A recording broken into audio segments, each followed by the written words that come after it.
O, ano mas gusto mo? Red Ocean o Blue Ocean? Sa negosyo kasi ngayon, may dalawang klase.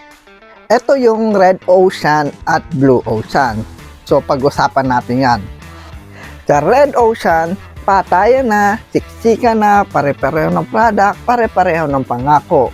Kumbaga, nangingisda ka sa dagat na wala ng isda. Herbal, beauty, barley, coffee, lahat nag-aagawan at lahat nagpapababaan na lang ng presyo. Ang ending, pagalingan na lang ng hype. Pero sa Blue Ocean, ikaw lang yung bangka, nag-iisa, malawak na dagat at walang kalaban.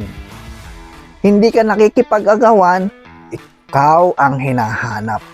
Ganito yung ating Power Efficiency Enhancer device.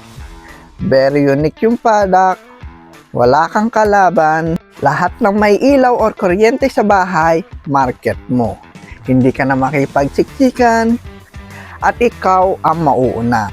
So ang tanong, gusto mo ba makipagpatayan sa Red Ocean o mauna ka sa Blue Ocean habang tahimik pa?